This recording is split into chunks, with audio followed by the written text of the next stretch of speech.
বিসমিল্লাহির রহমানির রহিম। আসসালামু আলাইকুম ওয়া রাহমাতুল্লাহ। সুপ্রিয় ষষ্ঠ শ্রেণীর শিক্ষার্থীরা, আশা করি তোমরা আল্লাহর অশেষ রহমতে অনেক অনেক ভালো আছো। আজকে আমরা আলোচনা করব তোমাদের গণিত বইয়ের প্রথম অধ্যায় স্বাভাবিক সংখ্যা ও ভগ্নাংশ অধ্যায়ের অনুশীলনী 1.2-এর যে প্রশ্নগুলো আছে, আমরা সবগুলো প্রশ্ন এই ভিডিওর মাধ্যমে বুঝিয়ে দেওয়ার চেষ্টা করব ইনশাল্লাহ। তোমরা 1 নম্বর প্রশ্ন থেকে একটু ধৈর্য সহকারে দেখতে থাকো। তোমরা অবশ্যই একটু বইটি দেখো যে আমাদের 1 নম্বরে বলা আছে 30 থেকে 77-এর মধ্যে মৌলিক সংখ্যাগুলো লেখো। তো মৌলিক সংখ্যা আসলে কাকে বলে? আমরা জানি যে সংখ্যাগুলোকে এক এবং ওই সংখ্যা ছাড়া অন্য কোনো সংখ্যা দ্বারা নিঃশেষে ভাগ করা যায় না, সেগুলো মৌলিক সংখ্যা।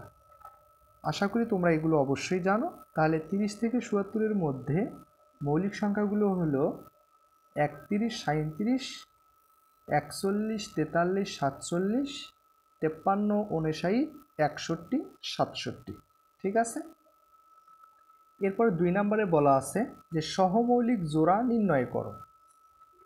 ক নম্বরে দেওয়া আছে 27, 54। তো সহমৌলিক আমরা কিভাবে বের করতে পারি? আমরা জানি যে 2 বা ততোধিক সংখ্যার সাধারণ গুণনীয়ক এক ব্যতীত যদি অন্য কোনো সংখ্যা না থাকে, তাহলে সংখ্যাগুলোকে পরস্পর সহমৌলিক সংখ্যা বলা হয়। এখানে যদি 2টা সংখ্যা আছে 27, 54, 2-এর ক নাম্বারে, তো আমরা দেখব 27 এবং 54 এর ভিতরে এক সাধারণ গুণনীয়ক ব্যতীত অন্য কোনো গুণনীয়ক আছে কি না। যদি থাকে তাহলে আমরা বলবো এই সংখ্যাদ্বয় সহমৌলিক জোড়া নয়, আর যদি না থাকে তাহলে আমরা বলবো সংখ্যাদ্বয় সহমৌলিক জোড়া। দেখেন 27কে আমরা লিখতে পারি 1 গুণন 3 গুণন 3 গুণন 3, অর্থাৎ 3 অক্ষে 3, 3 ত্রিকে 9, 3 নং 27। এরপরে 54কে লেখা যায় 1 গুণন 2 গুণন 3 গুণন 3 গুণন 3, অর্থাৎ 2 অক্ষে 2, 3 দুগুণ 6, 3 6 18, 3 18 54। ঠিক আছে। তো এক্ষেত্রে আমরা দেখতে পারতেছি এক সাধারণ গুণনীয়ক ছাড়াও 3 সাধারণ গুণনীয়ক আছে। তাহলে আমরা কি বলতে পারি যে লক্ষ্য করলে দেখা যায় 27-এর গুণনীয়কগুলো এত, 54-এর গুণনীয়কগুলো এত। তো এক্ষেত্রে 27 ও 54 সংখ্যাদ্বয় সহমৌলিক জোড়া নয়, যেহেতু এক ছাড়াও সাধারণ গুণনীয়ক 3 আছে। ঠিক আছে। এরপরে খ নাম্বার প্রশ্নটা যদি একটু লক্ষ্য করি, দেখেন 63, 91। আমরা আগে গুণনীয়কগুলো বের করি। তো 63কে লেখা যায় 3 অক্ষে 3, 3 ত্রিকে 9, 7 নং 63, 7 অক্ষে 7, 7 13, 91। ঠিক আছে। তো এক্ষেত্রে আমরা দেখতে পারতেছি এক সাধারণ গুণনীয়ক আছে, 7ও সাধারণ গুণনীয়ক আছে। ঠিক আছে। তাহলে আমরা কি বলতে পারি? 63-এর গুণনীয়কগুলো এত, 91-এর গুণনীয়কগুলো হচ্ছে এত। ঠিক আছে। আচ্ছা, তাহলে দেখা যাচ্ছে যে 63 ও 91-এর মধ্যে এক ছাড়াও অন্য সাধারণ গুণনীয়ক 7 আছে। সুতরাং আমরা বলতে পারি 63 ও 91 সংখ্যাদ্বয় পরস্পর সহমৌলিক নয়। ঠিক আছে। আচ্ছা,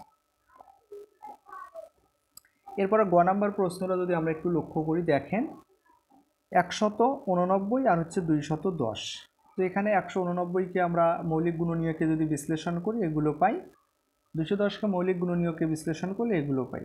এছাড়াও 189-এর গুণনীয়কগুলো যদি আমরা বের করি তাহলে 1 3, 7 9, 21, 27, 63 এত। ঠিক আছে। এবং 210-এর গুণনীয়কগুলো হচ্ছে আমরা যদি বের করি এগুলো পাই। ঠিক আছে। আর আমরা সাধারণ গুণনীয়ক বের করলেও আমরা দেখতে পারি যে সাধারণ গুণনীয়কের ভিতরেও আমরা বের করলে দেখতে পাই যে এখানে এক ছাড়াও অন্য সাধারণ গুণনীয়ক আছে। ঠিক আছে। তো তাহলে আমরা বলতেই পারি যে 189 এবং 210 সংখ্যাগুলো সংখ্যা জোড়া পরস্পর সহমৌলিক নয়। ঠিক আছে। তাহলে আমরা কি বলতে পারি যে দেখা যাচ্ছে এত এবং এত এর মধ্যে এক ছাড়াও অন্য সাধারণ গুণনীয়ক 3 7 21 আছে। সুতরাং আমরা বলতে পারি সংখ্যাদ্বয় পরস্পর সহমৌলিক নয়। এখন আমরা যদি ঘ নাম্বার দেখি 52 আর হচ্ছে 97। তো 52-কে মৌলিক গুণনীয়কে বিশ্লেষণ করলে আমরা এভাবে লিখতে পারি 97-কে 97 একটি যেহেতু 97 একটা মৌলিক সংখ্যা। তো এখানে লক্ষ্য করলে দেখা যায় আমরা যদি আবার 52-এর গুণনীয়কগুলো বের করি তাহলে আমরা এই গুণনীয়কগুলো পাই, অর্থাৎ এই সংখ্যাগুলো দ্বারা 52কে নিঃশেষে ভাগ করা যায়। 97 যেহেতু মৌলিক সংখ্যা, এই কারণে 97 এর গুণনীয়ক 1 আর 97 হবে। তো এক্ষেত্রে দেখা যাচ্ছে আমরা 1 ব্যতীত অন্য কোনো সাধারণ গুণনীয়ক পাচ্ছি না। তাহলে 52 97 এর মধ্যে 1 ছাড়াও অন্য কোনো সাধারণ গুণনীয়ক নেই। সুতরাং 52 97 সংখ্যাদ্বয় পরস্পর সহমৌলিক। ঠিক আছে।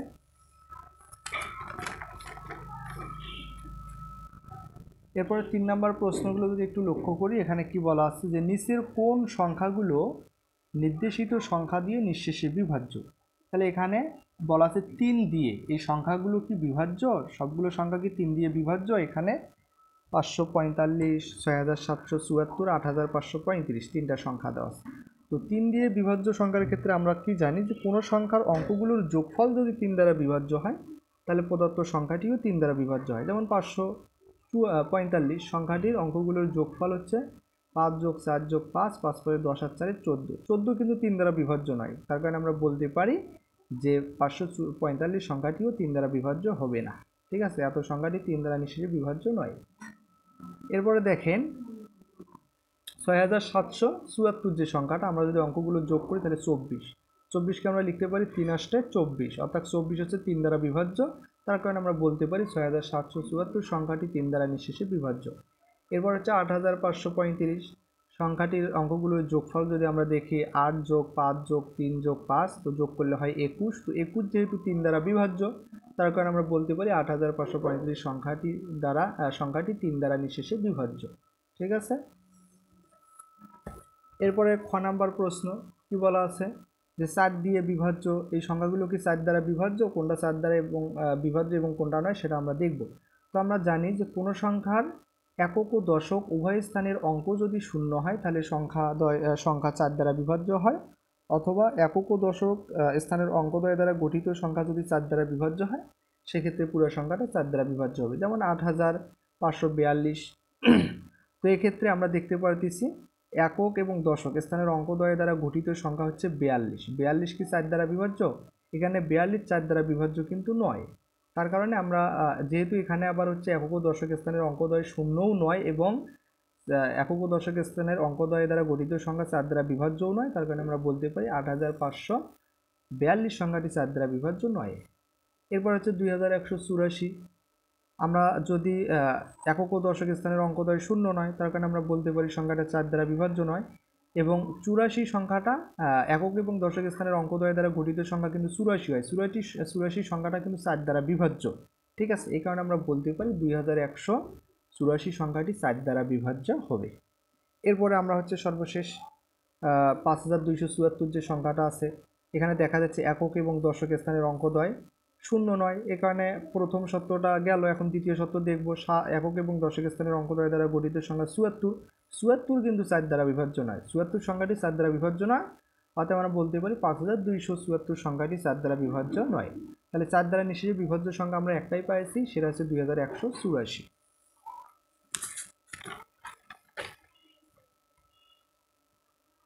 এরপরে হচ্ছে আমাদেরকে বলা আছে যে 6 দিয়ে কি সংখ্যাগুলো বিভাজ্য। তো আমরা 6 দ্বারা বিভাজ্য সংখ্যার ক্ষেত্রে আমরা কি জানি যে কোনো সংখ্যা যদি 2 ও 3 দ্বারা বিভাজ্য হয় সেক্ষেত্রে আমরা বলতে পারি সংখ্যাটা 6 দ্বারাও নিঃশেষে বিভাজ্য হবে। তাহলে 2184 সংখ্যাটির একক স্থানীয় অঙ্ক 4, যা একটি জোড় সংখ্যা হবে এবং 2 দ্বারা বিভাজ্য। আচ্ছা দেখেন, তাহলে আমরা যদি 2184 সংখ্যাটা নেই, তো আমরা জানি যে কোনো সংখ্যা 2 ও 3 দ্বারা বিভাজ্য হলে সংখ্যাটা কি হবে? 6 দ্বারাও বিভাজ্য হবে। তো 2 দ্বারা বিভাজ্যের ক্ষেত্রে আমরা কি জানি যে কোনো সংখ্যার একক স্থানীয় অঙ্ক শূন্য অথবা জোড় হলে সংখ্যাটি 2 দ্বারা বিভাজ্য হয়। তো যেহেতু এই সংখ্যাটার একক স্থানীয় অঙ্ক জোড়, তার কারণে আমরা বলতে পারি 2184 সংখ্যাটা 2 দ্বারা বিভাজ্য। এখন দেখব যে 3 দ্বারা বিভাজ্য কিনা। 3 দ্বারা বিভাজ্য সত্য কি, যে অঙ্কগুলোর যোগফল যদি 3 দ্বারা বিভাজ্য হয় তাহলে সংখ্যাটি 3 দ্বারা বিভাজ্য হবে। তাহলে 2, আচ্ছা আমরা এখানে একটু যোগফলটা দেখাইছি, 2 যোগ 1 যোগ 8 যোগ 4, তো যোগ করলে আমরা পাই হচ্ছে 15 কিন্তু 3 দ্বারা বিভাজ্য। তার মানে 2 দ্বারাও বিভাজ্য হলো, 3 দ্বারাও বিভাজ্য হলো, সেক্ষেত্রে আমরা বলতে পারি সংখ্যাটা 6 দ্বারাও কি হবে? বিভাজ্য হবে। তাহলে আমরা বলতে পারি যেহেতু এত সংখ্যাটি 2 ও 3 দ্বারা বিভাজ্য, সুতরাং এত সংখ্যাটি 6 দ্বারা বিভাজ্য। তাহলে এখন আমরা নিলাম হচ্ছে 1074 যে সংখ্যাটি আছে সেটা। তো এই সংখ্যাটা আমরা দেখব যে আসলে 6 দ্বারা বিভাজ্য কিনা। তো প্রথমত আমরা দেখব 2 দ্বারা বিভাজ্য কিনা। যেহেতু একক স্থানীয় অঙ্ক জোড়, তার কারণে আমরা বলতে পারি সংখ্যাটা হচ্ছে 2 দ্বারা বিভাজ্য। এখন অঙ্কগুলোর যোগফল দেখব যে 3 দ্বারা বিভাজ্য কিনা। তো আমরা যদি একটু যোগ করি অঙ্কগুলো, দেখেন এত সংখ্যাটির অঙ্কগুলোর যোগফল, তো যোগফল হচ্ছে 12 কিন্তু আসলে 3 দ্বারা বিভাজ্য। তার কারণে আমরা বলতে পারি যে এই পুরো সংখ্যাটা 6 দ্বারা বিভাজ্য। দেখেন এখানে 12, 3 4 12 যা 3 দ্বারা বিভাজ্য। তাহলে আমরা বলতে পারি যেহেতু এত সংখ্যাটি 2 ও 3 দ্বারা বিভাজ্য, সুতরাং এত সংখ্যাটি 6 দ্বারাও বিভাজ্য। ঠিক আছে। আচ্ছা, এরপরে দেখেন 7832 সংখ্যাটির ক্ষেত্রে আমরা যদি একটু লক্ষ্য করি যে আসলে এই সংখ্যাটা 6 দ্বারা বিভাজ্য কিনা। তো একক স্থানীয় অঙ্ক যেহেতু 2, তার কারণে অর্থাৎ যেহেতু জোড় সংখ্যা, একক স্থানীয় অঙ্কটা 2 আছে এবং এই 2টা হচ্ছে জোড়, তার কারণে আমরা বলতে পারি 7832 সংখ্যাটা 2 দ্বারা বিভাজ্য। এখন দেখব 3 দ্বারা বিভাজ্য কিনা, এই কারণে অঙ্কগুলো যোগ করে দেখি। তো এত সংখ্যাটির অঙ্কগুলো যদি আমরা যোগ করি তাহলে যোগফল 8 7 15 আর 3 18 আর 2 20। তো 20 কিন্তু আসলে 3 দ্বারা বিভাজ্য নয়। এই কারণে আমরা বলতে পারি 7832 সংখ্যাটা 6 দ্বারা বিভাজ্য নয়। ঠিক আছে। এত সংখ্যাটি 2 দ্বারা বিভাজ্য কিন্তু 3 দ্বারা বিভাজ্য নয়, সুতরাং এত সংখ্যাটি 6 দ্বারা বিভাজ্য নয়। তাহলে 6 দ্বারা নিশ্চয়ই বিভাজ্য সংখ্যাগুলো হলো, একটা পেয়েছি 2184 আর একটা পেয়েছি 1074।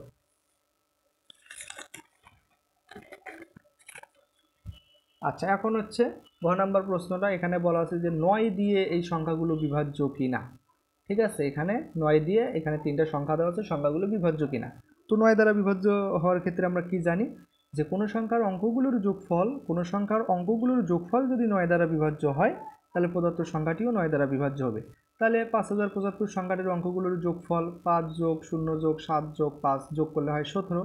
17 কিন্তু 9 দ্বারা বিভাজ্য নয়। তার কারণে আমরা বলতে পারি যে 5075 যে সংখ্যাটি আছে এটা 9 দ্বারা বিভাজ্য নয়। এরপরে হচ্ছে 1737 সংখ্যাটির অঙ্কগুলোর যোগফল হচ্ছে, আমরা দেখতে পাইতেছি 1 যোগ 7 যোগ 3 যোগ 7 7 7 14, 14 রাখে 15 আর 3 18। 18 কিন্তু আসলে 9 দ্বারা বিভাজ্য নয়, দুগুণ 18 লেখা যায়। তার কারণে আমরা বলতে পারি 1737 সংখ্যাটি 9 দ্বারা বিভাজ্য হবে। ঠিক আছে। এরপরে হচ্ছে আরেকটি সংখ্যা আছে 2193। তো এই সংখ্যাটির অঙ্কগুলোর যদি আমরা যোগ করি তাহলে যোগফল হচ্ছে 2 যোগ 1 যোগ 9 যোগ 3, যোগ করলে হয় 15। 15 কিন্তু 9 দ্বারা বিভাজ্য নয়। তার কারণে আমরা বলতে পারি 2193 সংখ্যাটি 9 দ্বারা বিভাজ্য নয়। তাই 9 দ্বারা নিশ্চয়ই বিভাজ্য সংখ্যা আমরা একটাই পেয়েছি, সেটা হচ্ছে 1737। এরপর হচ্ছে 4 নম্বর যে প্রশ্ন আছে, আমরা যদি একটু লক্ষ্য করি কি বলা আছে যে নিচের আমাদের এখানে একটা ফাঁকা ঘর দেওয়া আছে, এই ফাঁকা ঘরে এই চিহ্নিত স্থানে কোন অঙ্ক বসাইলে সংখ্যাটি 9 দ্বারা বিভাজ্য হবে। ঠিক আছে, কোন অঙ্ক বসাইলে 9 দ্বারা বিভাজ্য হবে। ক নম্বরে দেওয়া আছে 5 যোগ ফাঁকা ঘর 5 ফাঁকা ঘর 4 7 2 3। তাহলে এই চিহ্নিত স্থানে কোন অঙ্ক বসালে সংখ্যাটা 9 দ্বারা বিভাজ্য হবে। তো আমরা 9 দ্বারা বিভাজ্য সংখ্যার ক্ষেত্রে কি জানি যে কোনো সংখ্যার অঙ্কগুলোর যোগফল যদি কি হয়, কোনো সংখ্যার অঙ্কগুলোর যোগফল যদি 9 দ্বারা বিভাজ্য হয়, তাহলে সেই ক্ষেত্রে সংখ্যাটা 9 দ্বারা বিভাজ্য হয়। তো দেখেন এত ব্যবহৃত অঙ্কগুলোর যোগফল যদি আমরা যোগ করি, এই যে 5 যোগ 5 এর পরে 4, এরপরে 7, এরপরে 2, এরপরে 3, তো যোগ করলে 21, যা 9 দ্বারা বিভাজ্য নয়। তো এখানে 9 দ্বারা বিভাজ্য হওয়ার ক্ষেত্রে আমরা কি জানি যে 9 কে 9, এরপরে 9 দুগুণ 18, 3 নং 27, কিন্তু আমাদের আছে এখানে হচ্ছে কত, এগুলো যোগ করে আমরা পাইলাম হচ্ছে 21। তো আমরা হচ্ছে 21-এর সাথে আসলে কত যোগ করলে 27 হবে। সুতরাং এখানে 27 থেকে 21 বাদ দিলে 6। অতএব অঙ্কগুলোর যোগফলের সাথে আমরা যদি 6 যোগ করি, তাহলে 6 যোগ করলে 21 আর 6 27 হয়, যা 9 দ্বারা বিভাজ্য। অতএব আমরা বলতে পারি যে এত এর স্থানে 6 অঙ্কটি বসালে সংখ্যাটি 9 দ্বারা বিভাজ্য হবে। ঠিক আছে।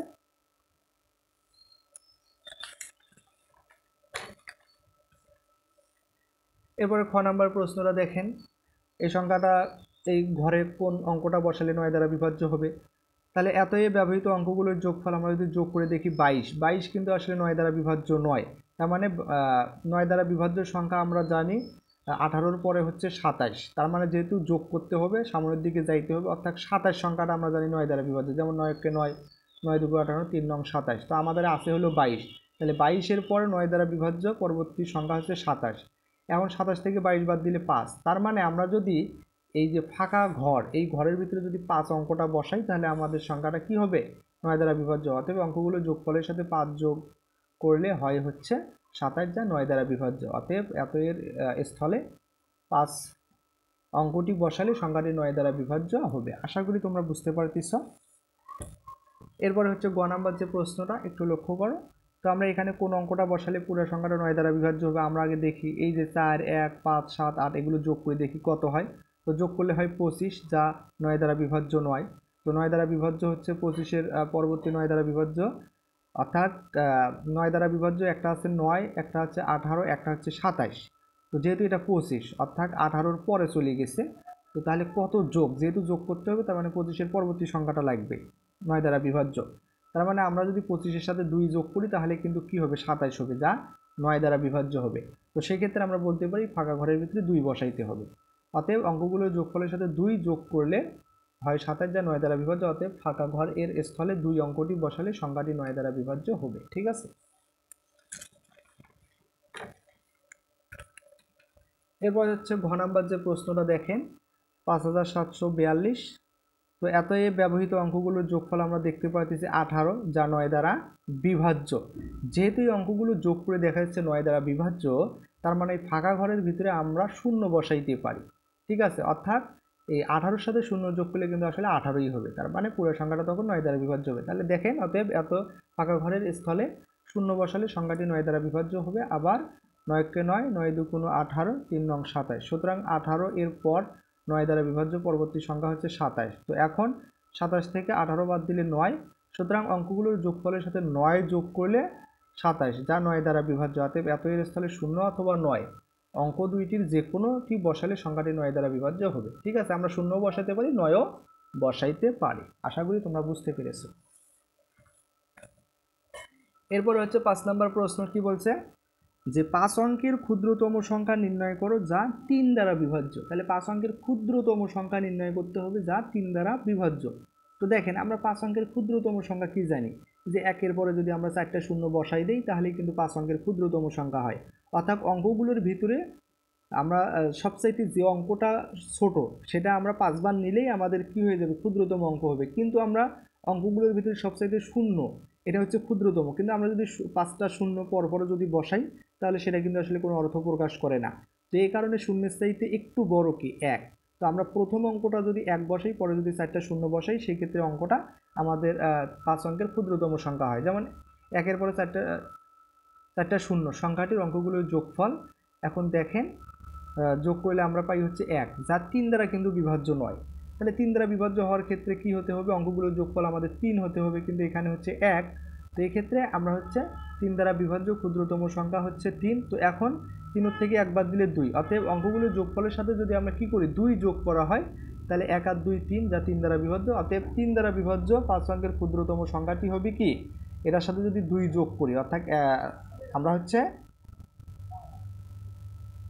হচ্ছে যখন এই যে সংখ্যাটা পাইছিলাম 10,000, তো 10,000 সংখ্যাটা দেখা গেল যে ওটার অঙ্কগুলোর যোগফল 1 হয়, যা 3 দ্বারা বিভাজ্য নয়। তো ওটার সাথে যখন 2 যোগ করি তখন হয়ে গেল হলো কি 10,002। আর 10,002 এর ক্ষেত্রে আমরা অঙ্কগুলোর যোগ করলে দেখা যায় 3 হয়।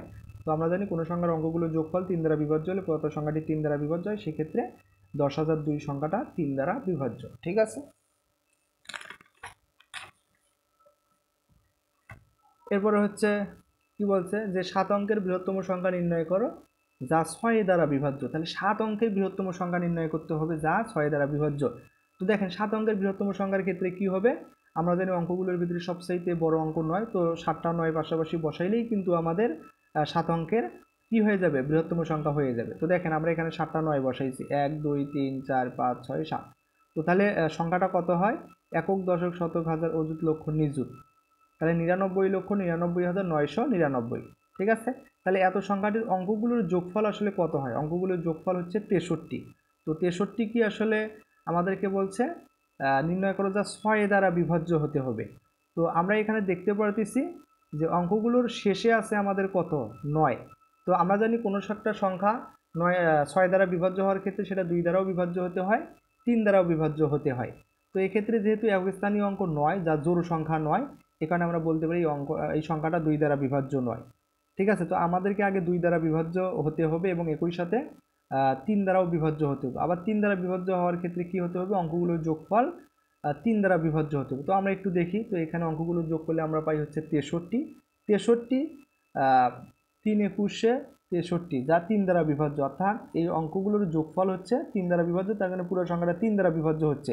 কিন্তু সংখ্যাটির অবস্থানীয় অঙ্কটি শূন্য অথবা জোড় সংখ্যা না হয় সংখ্যাটি 2 দ্বারা বিভাজ্য নয়। ঠিক আছে, যেহেতু এত সংখ্যাটি 3 দ্বারা বিভাজ্য কিন্তু 2 দ্বারা বিভাজ্য নয়, তো এখন এত সংখ্যাটি থেকে 3 যদি আমরা বিয়োগ করা হয়, এত সংখ্যাটি থেকে যদি 3 বিয়োগ করা হয় তাহলেও কিন্তু তখন 60 হয়, 60 কিন্তু তখন 3 দ্বারা বিভাজ্য হয়। এবং যখনই আমরা এই সংখ্যাটা থেকে 3 বিয়োগ করব তখন দেখা যাচ্ছে আমাদের সংখ্যাটা হয় হচ্ছে এইটা, অর্থাৎ একক স্থানীয় অঙ্ক তখন হয়ে যাচ্ছে জোড়, তার মানে এটা 2 দ্বারা বিভাজ্য হলো। তো যেহেতু এই অঙ্কগুলো যোগফল 63 ছিল, সেখান থেকে 3 বিয়োগ করা হয়েছে, তার মানে হয়েছে 60, 60ও হচ্ছে 3 দ্বারা বিভাজ্য, 3 বিশে 60, এবং দেখা যাচ্ছে 2 দ্বারাও বিভাজ্য। অতএব সংখ্যাটির একক স্থানীয় অঙ্ক 6 দ্বারা 6 জোড়া সংখ্যা হওয়ায় সংখ্যাটি 2 দ্বারা বিভাজ্য। তার মানে আমরা বলতে পারি যে 7 অঙ্কের বৃহত্তম সংখ্যা হচ্ছে এইটা, যা হচ্ছে আমাদের 6 দ্বারা বিভাজ্য। ঠিক আছে, তো দেখেন আমরা এখানে একটু বলেছি যে এত সংখ্যাটির অঙ্কগুলোর যোগফল 60, 60 যা 3 দ্বারা বিভাজ্য, অতএব এত সংখ্যাটি 6 দ্বারা বিভাজ্য। সুতরাং 6 দ্বারা বিভাজ্য 7 অঙ্কের বৃহত্তম সংখ্যাটি হবে এইটা, তাই 99,99,996। ঠিক আছে, এরপরে হচ্ছে 7 নম্বর যে প্রশ্নটা আছে দেখেন, 30527 অঙ্কগুলো দ্বারা গঠিত বৃহত্তম সংখ্যা 4 এবং 5 দ্বারা বিভাজ্য কিনা তা নির্ণয় করো। তাহলে এই যে অঙ্ক এখানে দেওয়া আছে 5টা অঙ্ক, 3 একটা অঙ্ক, 0 একটা অঙ্ক, 5 একটা অঙ্ক, 2 একটা অঙ্ক, 7 একটা অঙ্ক, তো এই অঙ্কগুলো দ্বারা গঠিত বৃহত্তম সংখ্যা। তো বৃহত্তম সংখ্যা নির্ণয়ের ক্ষেত্রে কি করতে হবে, এই অঙ্কগুলোর ভিতরে সবচাইতে বড় অঙ্কটা আগে নিতে হবে, তার চাইতে একটু ছোটোটা তারপরে নিতে হবে, তার চাইতে ছোটোটা তারপরে, তার চাইতে ছোটোটা তারপরে, এভাবে বড় থেকে ছোট ক্রমে সাজাইলে আমরা বৃহত্তম সংখ্যা পেয়ে যাব। তো সাজানোর পরে আমরা দেখব যে আসলে 4 এবং 5 দ্বারা বিভাজ্য কিনা। তো 4 দ্বারা বিভাজ্য হওয়ার ক্ষেত্রে সত্য, আমরা জানি যে কোনো সংখ্যার একক ও দশক উভয় স্থানের অঙ্ক শূন্য হলে সংখ্যাটা 4 দ্বারা বিভাজ্য হয়, অথবা একক ও দশক উভয় স্থানের অঙ্ক দ্বারা গঠিত সংখ্যা 4 দ্বারা বিভাজ্য হলে প্রদত্ত সংখ্যাটি 4 দ্বারা বিভাজ্য হয়, সেটা দেখব। এবং 5 দ্বারা বিভাজ্য হওয়ার ক্ষেত্রে আমরা জানি যে কোনো সংখ্যার অবস্থানীয় অঙ্ক শূন্য অথবা 5 হলে সংখ্যাটি 5 দ্বারা বিভাজ্য হয়। তো আমরা একটু দেখি যে সমাধান 30527 অঙ্কগুলো দ্বারা গঠিত বৃহত্তম সংখ্যাটা হবে কি 75320, অর্থাৎ সবচেয়ে বড়টা আগে, তার সাইডে ছোটটা পরে, তার সাইডে ছোটটা পরে, তার সাইডে ছোটটা পরে, তার সাইডে ছোটটা পরে। তো এক্ষেত্রে আমরা দেখতে পারতেছি যে একক স্থানীয় অঙ্ক যেহেতু শূন্য, তার কারণে আমরা বলতে পারি সংখ্যাটা হচ্ছে 5 দ্বারা বিভাজ্য, কেননা একক স্থানীয় অঙ্ক শূন্য অথবা 5 হলে সংখ্যাটা 5 দ্বারা বিভাজ্য, তাহলে এটা হচ্ছে 5 দ্বারা বিভাজ্য। এখন দেখবো 4 দ্বারা বিভাজ্য কিনা। তো 2 আর 0, যেহেতু দুইটা অঙ্কই শূন্য নয়, একটা শূন্য আর একটা শূন্য নয়, তার কারণে আমরা এখন দেখব যে পরবর্তী নিয়মটা, যে একক এবং দশক উভয় স্থানের অঙ্ক দ্বারা গঠিত সংখ্যা 4 দ্বারা বিভাজ্য হয় কিনা। তাহলে শূন্য হচ্ছে একক স্থানীয় অঙ্ক আর দশক স্থানীয় অঙ্ক হচ্ছে 2, তো এক্ষেত্রে সংখ্যাটা হয় হচ্ছে 20। তো 20 কিন্তু আসলে 4 পাশে 20, তার মানে 4 দ্বারা বিভাজ্য। তো সেক্ষেত্রে আমরা বলতেই পারি যে সংখ্যাটা 4 দ্বারাও বিভাজ্য, 5 দ্বারাও বিভাজ্য। তো দেখেন এখানে এত সংখ্যাটির একক ও দশক স্থানীয় অঙ্ক দ্বারা গঠিত সংখ্যা 20, আবার 20কে আমরা 20কে লিখতে পারি 4 পাশে 20, যা 4 দ্বারা বিভাজ্য, সংখ্যাটি 4 দ্বারা বিভাজ্য। সুতরাং গঠিত বৃহত্তম সংখ্যাটি 4 এবং 5 দ্বারা বিভাজ্য, যেহেতু একক স্থানীয় অঙ্ক শূন্য আছে তার কারণে 5 দ্বারা বিভাজ্য। তো আশা করি আমাদের আজকের যে প্রশ্নগুলো এগুলো আপনারা বুঝতে পেরেছেন। আমাদের অনুশীলনী 2.1 যে প্রশ্নগুলো ছিল, তো পরবর্তী ভিডিওর আমন্ত্রণ জানিয়ে এখানে শেষ করছি। সবাইকে ধন্যবাদ। আসসালামু আলাইকুম ওয়া রাহমাতুল্লাহ।